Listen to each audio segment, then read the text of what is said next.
see. All right. Today's talk, as you know, is going to be about wardship, and I'm going to open with the quote well known to all of you, that is the opening of All's Well That Ends Well. And I am going, madam, weep o'er my father's death anew, but I must attend his majesty's command, to whom I am now in ward, evermore in subjection. And am I talking too loudly, too softly? Make hand signals at me. Okay, as time goes by. This talk is going to be in two parts. First of all, I'm going to talk some about wardship and have some information that I think will be relatively new to most of you. And then I'm consolidating the talk I gave on this subject earlier at Concordia University, and it's going to be a second part that I'm going to call A Tale of Two Monuments. And for those of y'all who did not hear the talk at Concordia, you might want to guess what the two monuments, of all the monuments out there I could be talking about, what those particular two are going to be. Part one.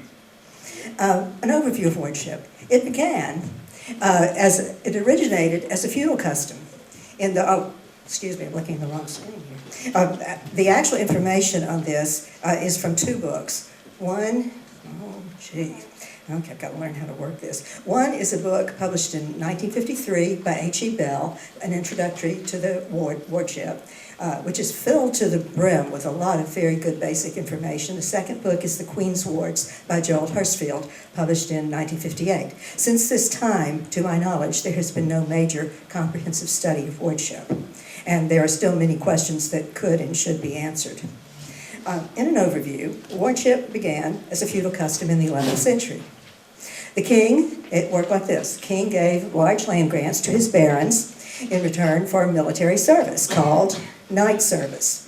If the baron died, leaving a minor child, of course this child couldn't get on his horse and go riding up to go to France and fight the king's wars, so he couldn't provide the knight service, and the king, in return for this, regarded himself entitled to income from the heir's estates and properties. The king also controlled the child's upbringing and marriage, so that, of course, so that he could control who the child married, because we never know who our kids are going to marry. And he wanted the property to stay in friendly hands, because he still regarded it as his gift. The feudal custom that had originated in the 11th century was beginning to fade away by the 15th century. And however, it was revived and regenerated by Henry VII, because Henry VII needed the money and was searching around for available feudal dues. When his son Henry VIII greatly improved the system, adding a court of wards, because the English always like to do things as legal-like as they can. In 1561, William Cecil became master of the court of wards. In 1599, Robert Cecil, who followed his father as the master of the wards, accelerated the profits, calling it reform. There was finally effective protest after Robert Cecil's death in 1612. Parliament officially abolished wardship in 1646, and in 1660, one of the conditions of the Restoration was that King Charles II was that he would never again reinstate wardship. Little information, little FYI. If even just an acre of land was deemed to have originated in one of these land grants from the king, no matter centuries earlier, then all of that family property that that child would have inherited was considered fair game in the wardship system, the child and all his property.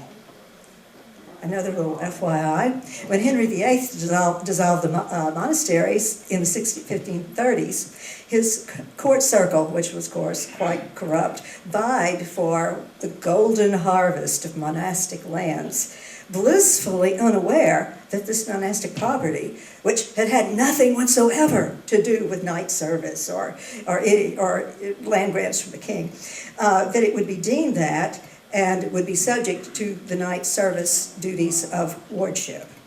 Hurstfield notes, and it's one of my favorite quotes from his book, that, quote, "There's almost an Old Testament concept of retribution in the way the descendants of Henry VIII inflicted suffering," and of course mostly that's Queen Elizabeth, because she's the one whose reign was the longest, inflicted suffering upon the descendants of those who had bought up the confiscated lands of the church. According to one reviewer after this book came out, it knocks a lot of guilt off the Tudor gingerbread. For sure. In the Tudor century, once it was determined that a child was awarded the crown, there was a process to which this child and his property would be subjected.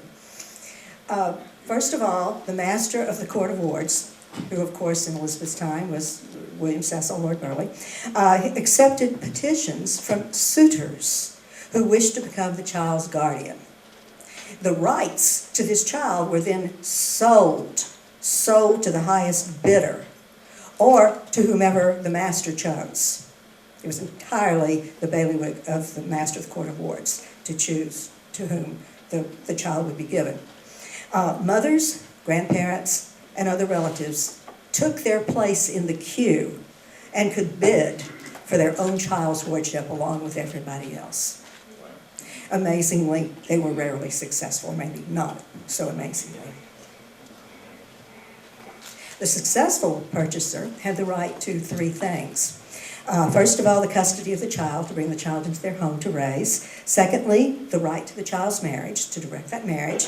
And third, and I have it in a different colored font because this was an entirely separate transaction, that often, usually, the same person would get all three. But in the case of Edward de Vere, the rights to the income from the child's land went to somebody else. And that did happen sometimes. William Cecil held the office of Master of the Wards for 37 years. After his death, his son Robert Cecil held the office for an additional 13 years. The math is pretty easy to do, with father and son presided over the wardship system for a total of 30 years. Obviously a very long time for a single family to have this kind of control over the lives, the fortunes, and the destinies of other families. Did the father and son profit from this? Yes. It's been well understood even back then that the magnificent palaces, the three palatial primary residences that William Cecil had, of which this is the only one extant now, were a result of the enormous wealth that he made, primarily through wardship and really through the power of the offices that he had to disperse. During the 50 years, so how many families were actually touched by this serious issue?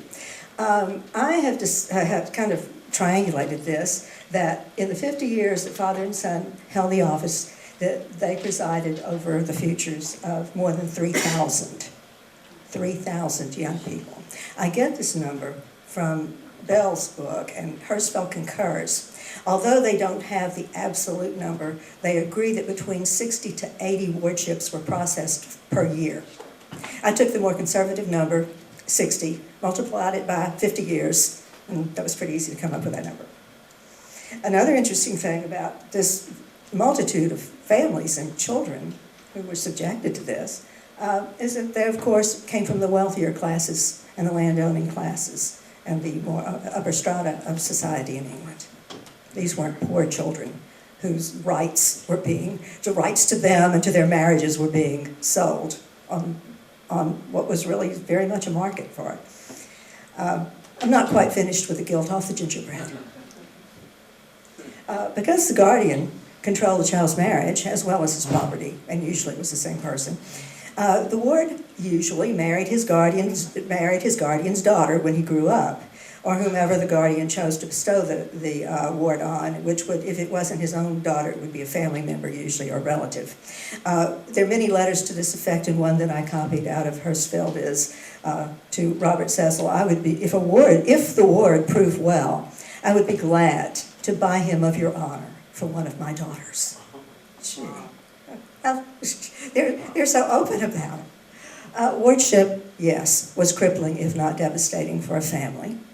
So, families made great efforts, if they possibly could, to conceal potential warships from the watchful eye of the government and their neighbors and their friends who might rat them out if they thought that even an acre or a small bit of their property had at some point been involved in this wardship system, or land grants from the monarch maybe centuries earlier. According to Hirschfeld, the chasing down of concealed wardships and reporting the information to Lord Burleigh became the greatest of outdoor sports in England. So why did the Queen tolerate all this mischief? Well, of course, it was a good source of income. But only one little problem. For every pound that went into the royal coffers, and up to 12 pounds went into private hands. It worked like this. This is a record from one of her high officials in 1595 who proceeded to purchase back. He remarried, and his wife had been wealthy, and her two daughters from her previous marriage had been taken into wardship. And he made his mind up that to be a good guy, he would purchase the children back for his wife so she could finish the process of raising her children. And he kept records. Not too many records survive, so when you find one, it's a treasure trove, which this one was. He had people who he described as friends and solicitors. These are all the people that he paid, and he has records of. He paid an attorney, he paid commissioners of the court of wards, he paid the jury, he had to wine and dine and feed the commissioners and the jurors, and he had to refeed one of the groups because they thought the other group had a better dinner. He had the sheriff's bailiff servants, the feodaries, the petty bag officer of chancery, the scheduler of lands for privy seals. He had to pay for a statement of value, the inheritance, the court of wards fees, and the court of wards auditors. And all of these people had messengers and clerks, and the clerks who, as one person said, who took off the feodaries' boots, they all had to be paid.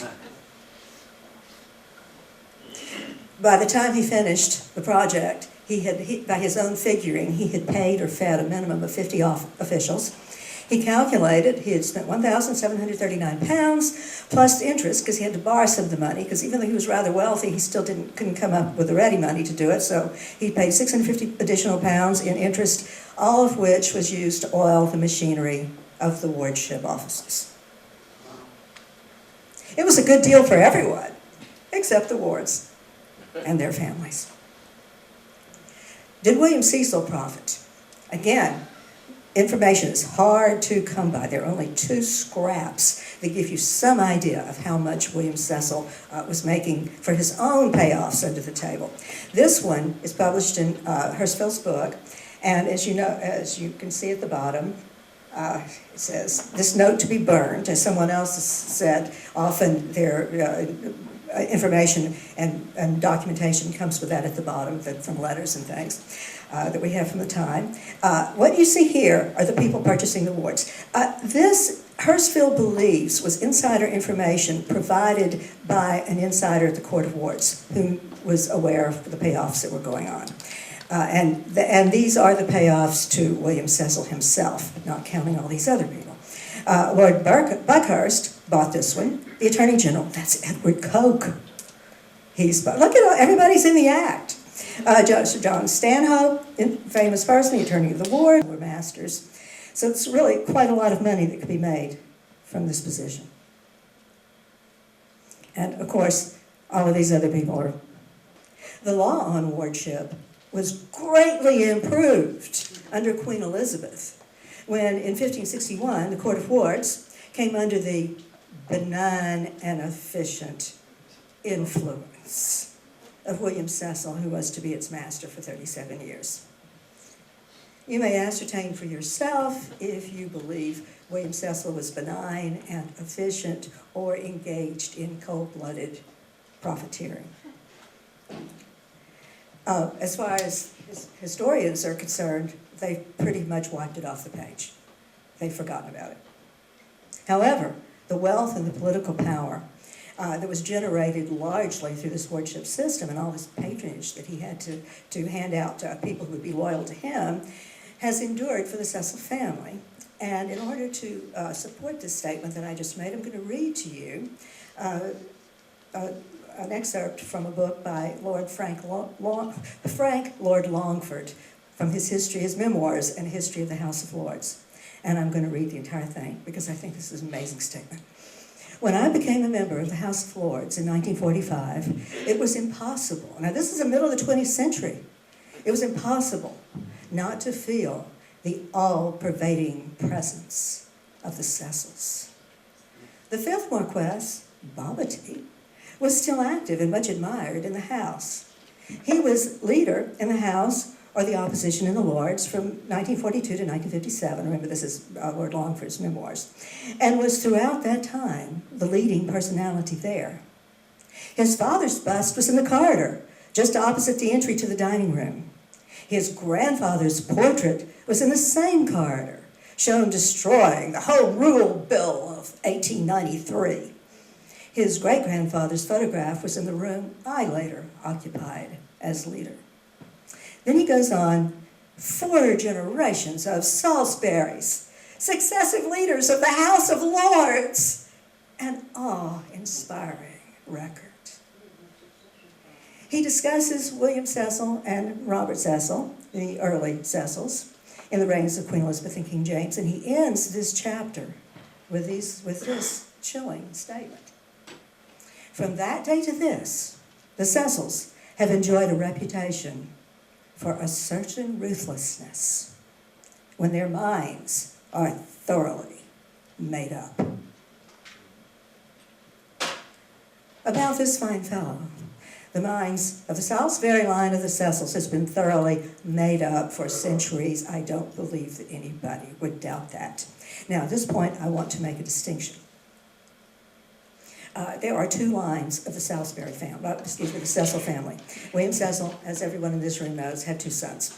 His younger son, Robert, became his political heir to the political dynasty that his father built up. And of course, Hatfield House, where the archives are, is in the control and has been with the Salisbury line. His older son, Thomas, has been described, which is where the Exeter line came from, has actually been rather sympathetically disposed to Edward de Vere and to the authorship question now for quite a long time. And I'm very happy to say that the current Earl of our contemporary Earl of Burleigh, Lord Burleigh, or Marquess of Exeter, signed the Declaration of Reasonable Doubt, and he was one of the earliest signatures of it, which is really quite a very great thing for him to do. Thomas Cecil's granddaughter, his granddaughter Diana Cecil, married Edward de Vere's son, Henry de Vere, the 18th Earl, which may be partly why they are more kindly disposed to us than the Salisbury line. And also, when Henry de Vere died, he died rather shortly after they married, so they had no issue. But Henry de Vere is buried with Thomas Cecil's family in Westminster Abbey. So I think that shows a historical connection. Something interesting. Every time I run across a mention in a history book of Thomas Cecil, there's something to this effect that just makes me crazy. I hate it, but I will read it to you. Because the hand of history, for some reason, doesn't seem to have the approval of Thomas Cecil that they do for Robert. Cecil's rash marriage, that's William Cecil's first marriage to Thomas's mother, to a girl whose family could not further his career in government service, was probably his only major personal strategic mistake. That's a terrible thing to say. He seldom, Mary's early death, sorry, I don't have my reading glasses here. Mary's early death corrected this error. It's just awful. But this gets worse. A very ordinary son, very ordinary, of course compared to the brilliant Robert, very ordinary son, was the reminder of an imprudent love. This is, how do anybody know any of that? This is just awful to write this. There were times when the son, Thomas, even appeared to the distraught father as a punishment. And you'll read things like this all over the history whenever they turn their attention to Thomas, which I believe is at least very unfair, if not downright demeaning, because actually Thomas served the family very well, particularly in the Essex Rebellion, where at a very crucial juncture he risked his life. But that's another story. I'm not here just to defend that, but to tell you that there are different attitudes out there. And the kinder, gentler disposition of the Exeter Cecils toward this subject is something that think we can appreciate very much.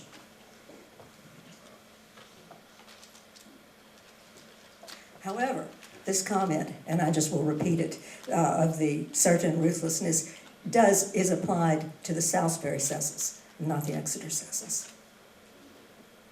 So now I go on with a tale of two monuments, and here they are. What would you think connect these two monuments? Can you imagine? But first, a few words about how wardship affected the life and work of Edward de Vere, the 70th Earl of Oxford.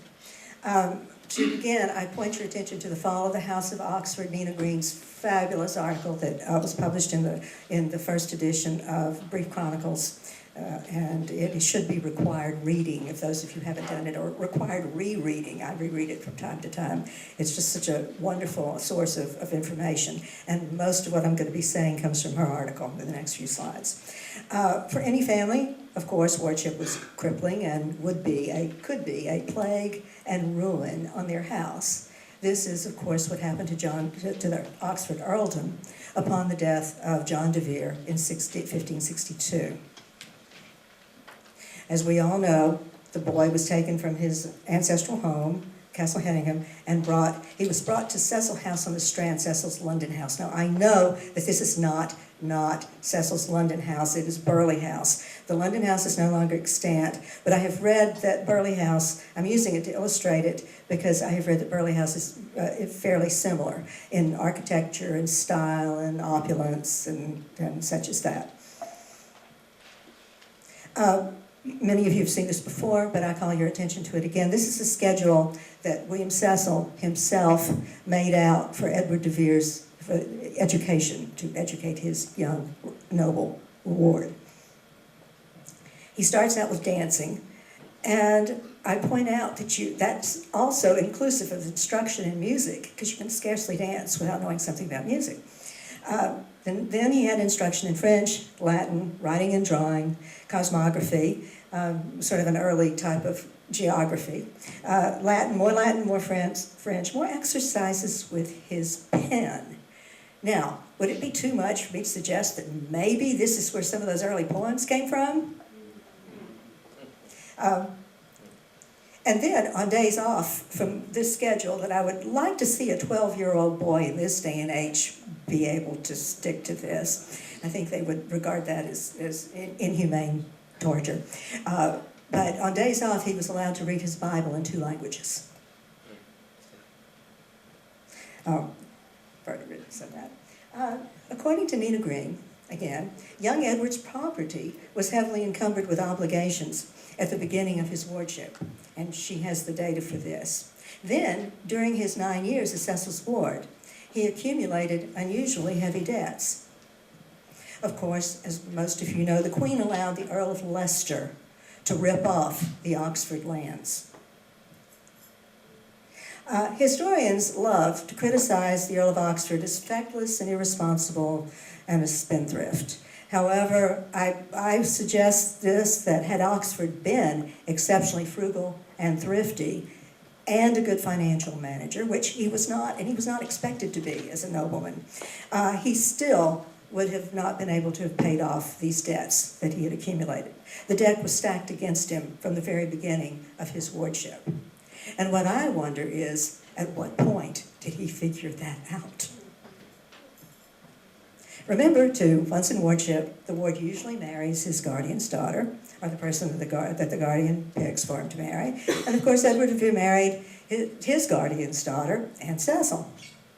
The marriage was very troubled, as we all know. De Vere accused Anne of adultery, and of course this caused a firestorm at the royal court. Anne Cecil died suddenly in 1588 at the age of only 32. All this is information very familiar to all of you. According to Joel Hirschfeld, with additional supporting details by Nina Green, during the marriage, Cecil ignored de Vere's debts left over from his earlier days as Cecil's ward. But after Aunt Cecil's debts, William Cecil called them in. He required that the old wardship debts, just hanging out there, should be paid. Of course, Oxford could not pay them. He couldn't ever have paid them. So Cecil confiscated the property, or most of it, whatever he could get, that was left in the Oxford earldom. Oxford was financially wiped out. And then, using his power as master of the Court of Wards, William Cecil, Lord Burleigh, took custody of Oxford's 3 daughters. And I would sure like to know more details on that, and I've tried to search for it, but haven't really been able to come up with anything persuasive, only that he had the power and the might, and he did it. And then, William Cecil just couldn't resist adding insult to injury. And this is in an age that took honor very seriously. He is going to dishonor his son-in-law. And he does it with this. How many of you have been to Westminster Abbey and seen this monument? Pretty glorious thing, isn't it? It was put there around 1589. Good date for us. We know that because of the dates of the daughters that are in the inscriptions going around all over the monument. It was 24 feet high, and at that time was the largest monument in the Abbey. There is now one that's 26 feet high, a little bit taller, but at the time that was as high as you could get. And the Elizabethans took a great deal of pride in being the highest. That was quite a reference point for them. And so imagine that, who the highest is. Set with 7 life-sized effigies. The highest is William Cecil himself. The principal mourner is his son, Robert Cecil. His daughter's effigy, Anne, is slightly higher than her mother's, Lady Burleigh, because she was the wife of an earl, and Lady Burleigh was the wife of a baron. So she outranked her mother. It's quite an ascendancy for an Iroquois family, a family only early in the century in the yeoman class. And who might these 3 little maids from school be over here, as you all know? These are Oxford's daughters.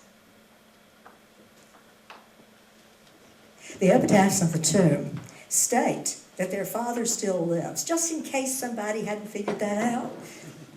And William Cecil describes himself, and everyone has agreed that William Cecil is responsible directly for writing these epitaphs.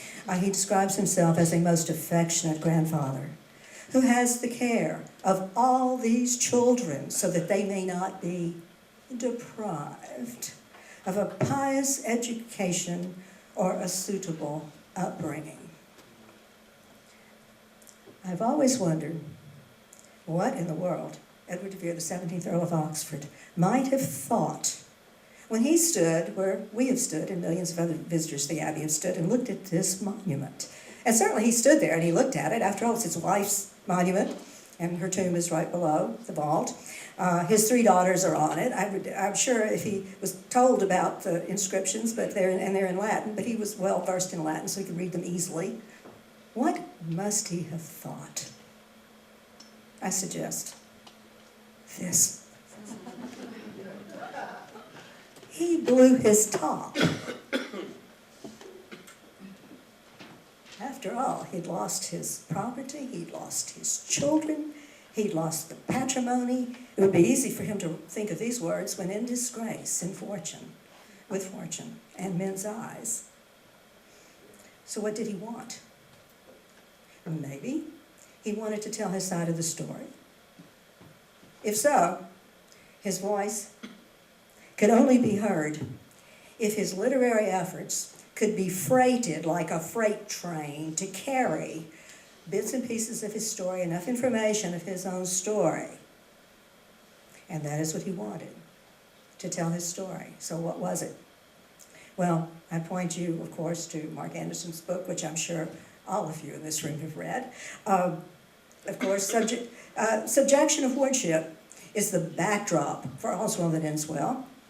He revealed inside stories of Elizabeth's royal court in Love's Labour's Lost. He mocked Philip Sidney in Merry Wives of Windsor. And that's really, all of these things are really a rather big deal. Lord Cobham was not pleased that his family name of Oldcastle was used for the drunken fool Falstaff in the Henry IV plays. Someone was Iago, someone was Malvolio. I expect they knew who they were. There were surrogates aplenty for poor Anne Cecil, the innocent wife. She is Hero in Much Ado, she's Imogene in Cymbeline, she's Hermione in Winter's Tale. And another thing that must have really been chilling to the Cecil family, the public knew that Richard III, it had seeped into the public knowledge that Richard III was modeled on Robert Cecil, who from the time of his ascendancy was known as Robert the Devil. And of course, then there's his masterpiece of revenge, Hamlet. Well, someone said today, the most personal of his plays. Where the characterization of William Cecil as the model for Polonius in Hamlet is nailed down. And it's nailed down, if you mention this to anyone and they say, oh, no, it's all it's all fictional characters. If someone were to say that, historians accept Polonius as the model, William Cecil as the model for Polonius in Hamlet. Lawrence Stone accepts it, Joel Hirschfeld accepts it, and there's a long list. Adam Gordon Smith accepts it. It's really very, very clear, and this is, again, not a matter of speculation, but it is very alarming to Orthodox scholars because, for example, James Shapiro has grasped that this was impossible. It would have been, you just could not do that. A writer could not insult the great Lord Burleigh and live to write another play, or not have some sort of consequence. And remember, for a family that is known for certain ruthlessness when their minds are thoroughly made up, they surely didn't like being trampled upon. And with this, I would say it is superfluous of me to say that this meant war. So what about the other monument? In technology, of which I am have very rudimentary skills, but I have learned that you can't just expect a file to be deleted by punching a delete button. You actually have to replace it with an overwriting process, and that overwriting process is called scrubbing. You can get on the internet and you can order hard disk scrubbers if you really want to get rid of some files. Oxford's rather eventful life story of wardship and loss and deceit and humiliation and revenge in the reptilian Tudor court, I suggest to you, has been scrubbed or overwritten by the Stratford legend. The Stratford legend, in and of itself, is superficially quite a pleasant story of humble origins. It's been overwritten. It's by this Horatio Alger type of a story that people just love. And through the centuries, the story gathered strength because the general public believed then, and many do to this day, and you've talked to people, you're going to know that what I'm saying is generally believed, that this humble origin story supports democratic principles. My God, it's brilliant!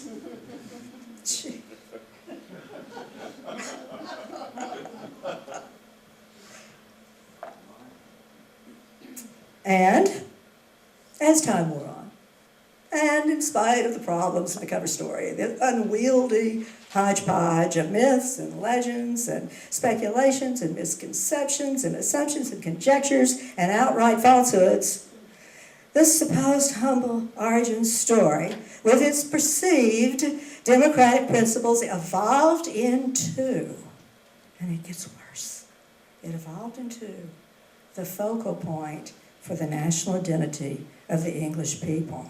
My God, we're talking about the Temple of Jerusalem. No wonder we have such a problem here. So now I'm going to continue with some new information that I think might illuminate how this cover story evolved. in order to get a cover story out of this thing, and for this individual from Stratford to become the focal point for the national identity of the English people, something had to happen. What had to happen was they needed a better icon to look up to. At that point, about 100 years after this individual that this is supposedly representing died, this is all they had. This Harlequin-esque, sorrowful shadow, whatever it is. And if somebody wanted to, had the initiative to want to make the 3-day trip by the speed of a horse to Stratford-on-Avon, they would see this and the monument. That didn't inspire much confidence. Clearly, it needed some better imagery. Something a little more respectable. Something with some pride of place. Something a little like this. Yeah, this does the job, yes. A little more like it. In fact, I submit to you that it was the memorial put in Westminster Abbey that sealed the deal. It was put there in 1741. And a few years ago, I was a little bit curious to find out a little bit more about this memorial because, as everybody knows, a man from Stratford died in 1616.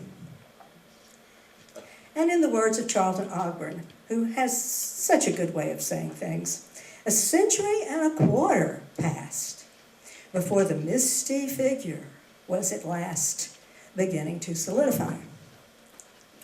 So what I wanted to know was who was responsible for this transformation. How did we get from here to here?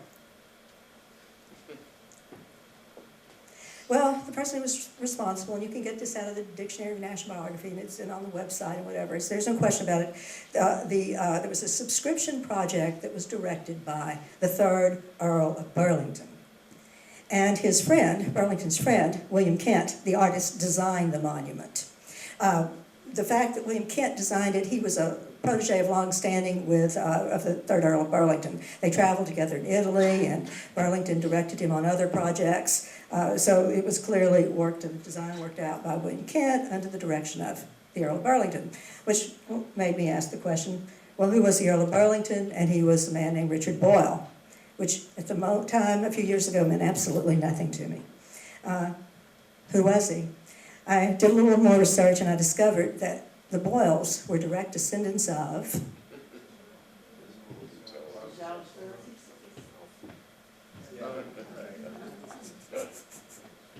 anybody in this room not surprised? What is surprising, though, is how sub rosa this information really is. In this book about Lord Burlington, the architect Earl as he's known, there is not a word about Robert Cecil or the Shakespeare Monument in Westminster. In this very detailed book, this very wonderful book, it has a whole chapter on the 3rd Earl of Burlington's, on his relatives and his ancestors, and the 2nd Earl of Cork, who became the 1st Earl of Burlington, and the great Earl of Cork, who was all of his relatives on that side of the family, but they seem not to notice that the relatives on another side of the family are the Cecils of Hatfield House. The reason is, and in this book, very fine book if you haven't read it yet, about the Cecils, there's just a single, very fleeting mention of the Burlington cousins, because at the time, there was a time when the young Salisbury heirs were underage and the Burlingtons had the guardianship of them. And that's all that's in the book. This book has a little bit more information. Fabulous book if you haven't run across it yet. Power, Patronage, Culture, and Power, the Early Cecils. Series of essays edited by Pauline Croft. The picture of the 2 surviving children of Robert Cecil is from this book, but I blackened it out because it's an image within a book and this is being recorded. So, but you can trust me. What you see here are Robert Cecil's 2 children. His son, William, is here, from which the Salisbury line is descended. And this is his daughter, Frances Cecil. Frances married a Clifford, became the Countess of Cumberland. She only had one surviving child from that marriage, a daughter, and this daughter married a Boyle, married the second Earl of Cork, and later her husband became the first Earl of Burlington, and therefore that line is descended from her. I think it is rather strange that this thing has such a low profile that you can look at these two really significant books, one about the Burlington family, another about the Cecil family, and not get a word about this. And scarcely be able to make this connection if you weren't really looking for it. But perhaps it's just a coincidence that this image was transformed and stage managed by a descendant of Robert Cecil's to this iconographic image. Meanwhile, back at the ranch. And if you'll pardon all the mixed metaphors, I'm going to go out on a limb and throw down the gauntlet and walk the plank in going through these next few slides. Because I do believe that the reason that the cover story and the front man have held on for so long is because of the political power and the social prestige that the Salisbury Cecils have had for centuries. And of course, for one, this information from Frank Lloyd Longford's book goes through the things that all of the power that they've had. It would be nice, I would think, if we could change those minds that have been thoroughly made up for centuries. After all, maybe they could be persuaded if we approached it this way. I personally believe, and certainly it's not a conspiracy theory, but the Stratford cover story was originated as a polite fiction. And this polite fiction served very nicely to spare the feelings and protect the privacy of the Cecils, the Veres, and other great families who were embroiled in this thing. Now, polite fictions are not that big a deal. We put them in place all the time, don't we? I mean, I go to a store, buy a new dress, I say, Jack, how does this look? He said, oh, darling, it just looks great. You know, we do it all the time. It's not a conspiracy. It is very understandable that the grandee families did not want their personal issues rehashed on the public stage, which is exactly what Edward de Vere, the 70th Oxford, was doing, as he was infusing his canon with all kinds of things about the people he did not like. But nowadays, we would call this a family's right to privacy, and many great families take that very seriously. So what we have here are two monuments, separated by more than a century, but connected by a single family. That's the Horatio Alger, namby-pamby, humble origin story is one story. I think this is a better story. It's a sad tale. He was birthed in a family feud. It's a story of a tormented soul who, in response to his perceived tormentor, channeled his phenomenal education, which was largely provided by his tormentor, and his bristling anger and desire for revenge for the losses he regarded himself as having incurred over his loss of his patrimony, and he channeled all of this into the creation of literary masterpieces. I suggest to you that these masterworks, in turn, require a cover story or a front man to sanitize the political satire and airbrush out the identities of the people. I think it's a better story. In fact, I agree with Charlton Ogren, who once again I turn to for just the right turn of the phrase. In our fixation upon the Stratford man, we have closed our eyes to the outstanding story in our cultural history. The end. It was famous only the royalty, the queen. Otherwise, it was the son that went to the closest male cousin down the road. So how could a daughter inherit the land instead of going to her fifth cousin? plenty of daughters were heiresses. If they were made heiresses in their father's will, as a result of their father's will, and parents often, it just depended, a lot of the wealthy landowners, and I've read a lot of wills, as you know, if they had a son and they wanted to make him their primary heir and do primogeniture, they could. However, by the 17th century, more, except for the upper strata of society, the grandee families, the earls and the titled people, most of the landed people were getting to be more equalizing their property amongst their children, and especially if they were daughters. So if a man died and only left daughters, he was likely, and he had property worth, say, £2,000 a year, he would pretty much distribute it equally. So it's legal to that. I thought it legally could not be done, because in the downtown Abbey, they said they're going to the daughter, he could not change the board to like, that was in the 1910s, so I was surprised you could do that in the 1500s. Well, that would depend on if the property was entailed. And if they had an entail that they had to follow, then the property would have to go directed by that entail. That is, did that make sense to y'all? That at some point when that property had been bestowed by a monarch, he would put on it the circumstances under which it would be inherited, and if he put that it was to be inherited by the nearest male heir, then it did have to go there. Or that will maker would be breaking the entail. In Lady Anne Clifford's bloodbath that she conducted, where her father's property, she was disinherited by his will, and her father sent it over to his brother, which would have seemed to be the patriarchal, the male line. But he broke the entail because the original entails had been to any of the heirs, male or female. And in that case, the female would have the property, marry, and then it'd be back. If she had sons, it'd be back in the male line again. And that's how the original entails had been. But he actually broke the entail to send it over to keep it in the male line for that next generation. And it actually gave her a leg to stand on when she went to court to fight it. But usually most of the upper crust, I say usually so far as I know, that was kind of an exceptional thing, that entail was for any heirs general, rather than heirs male. So it would just depend on how that land had been given to start with. My observations real quickly is that I'm surprised, I was wondering why Oxford wasn't there.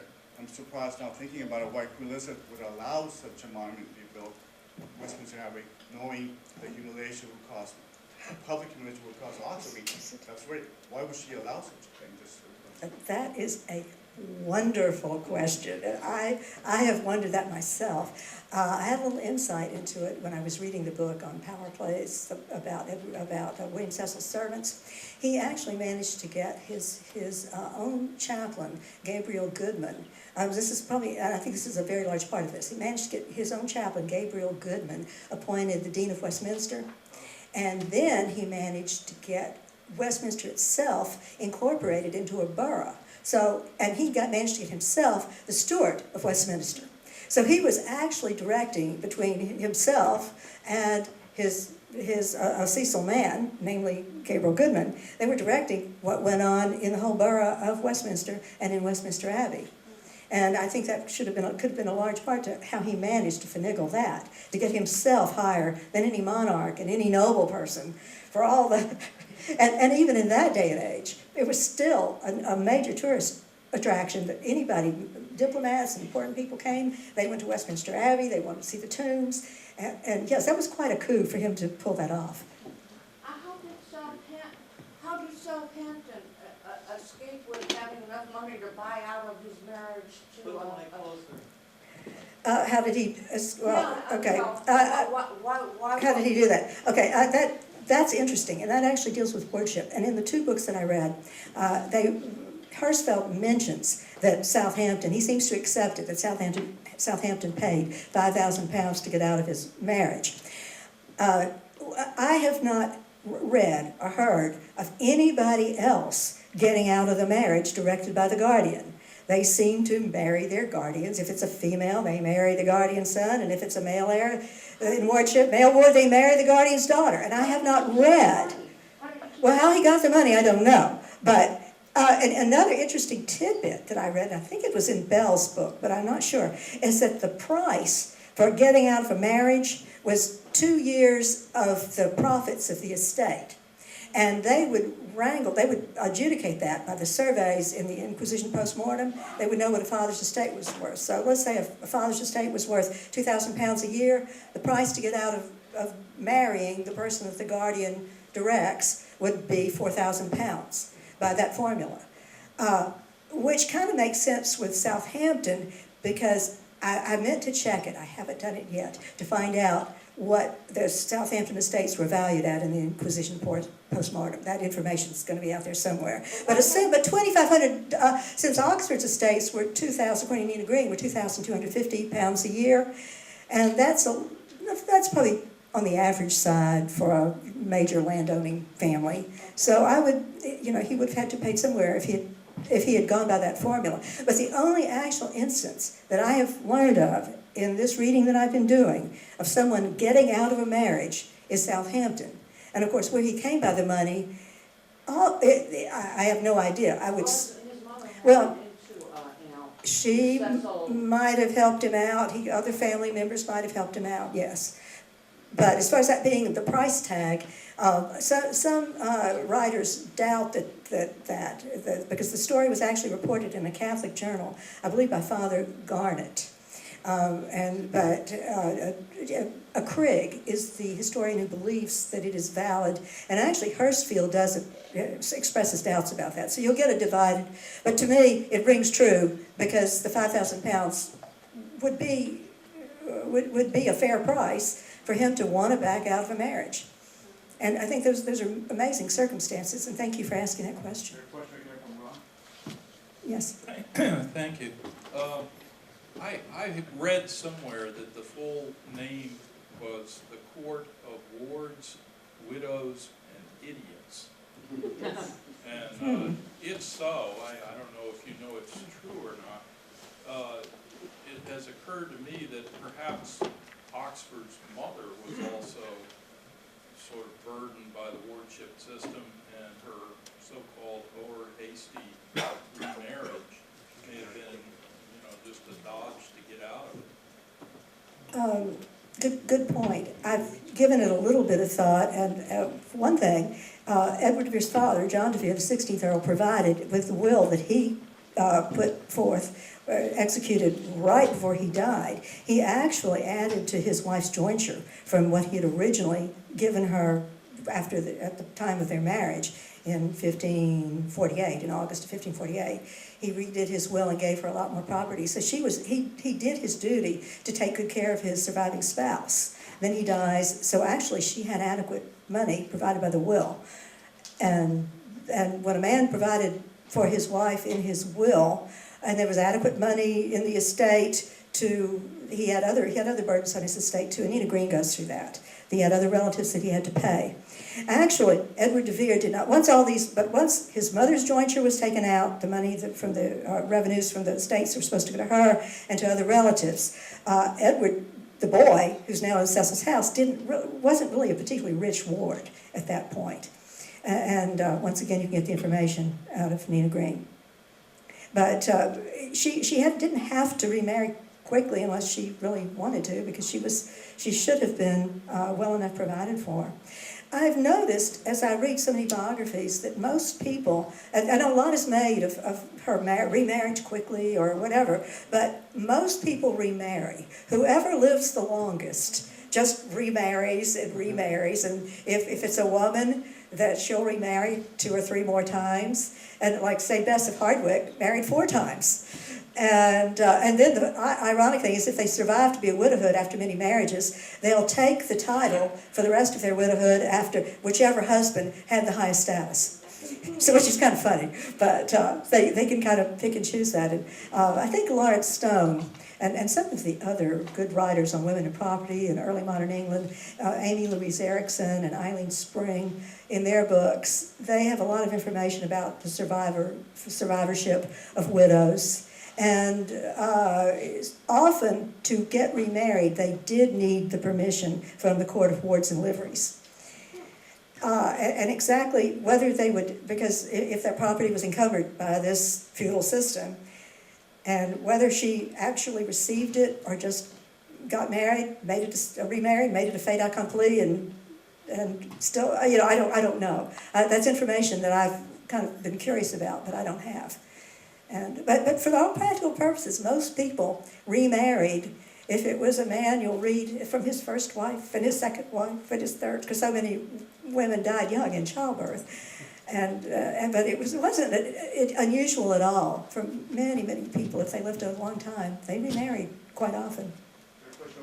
Yes. Yeah, just a really dynamic talk, and it strikes me that just Hank Whitmore's had great success with college students, the interpretation of the sonnets. This would go over really well with students at high school or college level. Just this quasi-slavery, selling off the war, and all this. It's just fascinating history, and I think you've really done a great job of highlighting it. Just a kind of a brief question. It seems to me that a mystery, which I'm curious if anyone has written about, and I haven't read enough of the literature to know. Has anyone really dug into why Oxford's view of Anne softened later? I mean, we clearly understand why he was angry and resentful about the marriage. He's more or less coerced in the marriage. He sort of, as I understand it, he refused to consummate the marriage for some years. Then he accuses her of adultery, which he would not have lightly done, as no man wants to publicly be thought of as a cuckold. So he probably had good reasons to know that he had not consummated, etc. And then somehow, maybe he's coerced into going along with it later, but if the references in the plays and these very endearing characters based on her, if that's for real, then it seems like he genuinely softened and arrived at this sympathetic view. That seems there's a missing piece of the puzzle there. So I'm just curious if anyone's looking at that. I agree with you that's a wonderful comment, and I agree with it. And I haven't run across any explanations or anything that would speak to that. But I think it's a wonderful observation and well worth kind of keeping, for all of us to keep our eyes out, because he did, for some reason, and it's very evident in his writing, and he makes it's almost as if he's trying to say he's sorry. And how many plays do I have to write to her that as if in reflection, he is, in retrospection, he is deciding that, he puts himself as the wrongdoer, and he's putting her in a very good light. And he did obviously have a change of heart, because we've got his letters when he first came back from Italy, and he is furious. So, as time went on, he did change, and I don't know what would have caused that. One last question here. Sure. Bonner, thank you again.